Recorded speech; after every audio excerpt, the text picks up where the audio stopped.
ночи, ну, они смотрят, на его место села некая женщина. Они, кто там помнил, что этот старчик напророчествовал, такие говорят, ну, смотрите, живая женщина села, что он там придумал. Ну, подходят к ней, говорят, так и так, вот только что было обратно видно, дедушка там говорил, что сюда придет этот мертвец. Она ему отвечает, говорит, а вы знаете, я сейчас, она держала свиток в руках, говорит, я сейчас еду своего ребенка хоронить.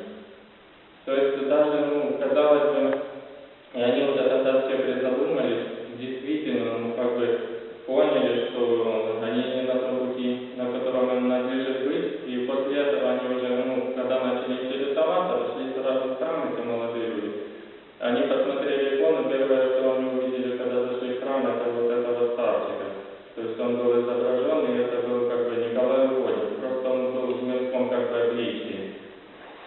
И такими даже путями, казалось бы, при безбожной власти, при, казалось бы, вообще в таких условиях, когда трудно человеческому сердцу вообще достучаться, дойти до его ума, разума, донести ему, что Господь на самом деле есть, и что мы под всей его волей пребываем, движемся его, движущей божественной благодати.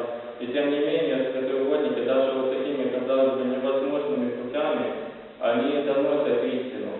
И куча, множество других чудес, наш просто православный славянский люд, он под особым покровительством этого святого угодника находится.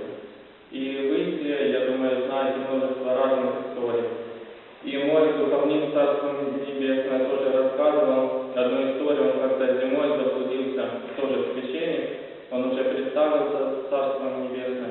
Он зимой заблудился на вокзале, и причем вышел в какое-то голое поле.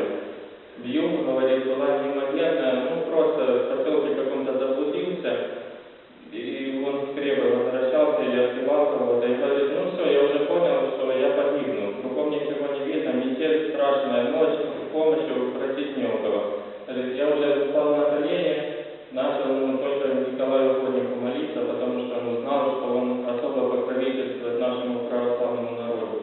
И тут, говорит, откуда ни возьмись, появился старчик, показал ему, говорит, иди в ту сторону. Он поднялся с колен, пошел и таким образом, вышел. Он говорит, просто, он уже в возрасте, этот священник, говорит, если бы не это чудо, говорит, я бы уже давным-давно в земле лежал. И просто, люди, наш православный, верующий люд, он хранит в памяти множество таких историй, и поэтому мы сегодня не случайно прочитали Акаду. Он помогает Николаю Угоднику и путешествующим. Он помогает и тех, кто является малоимущими.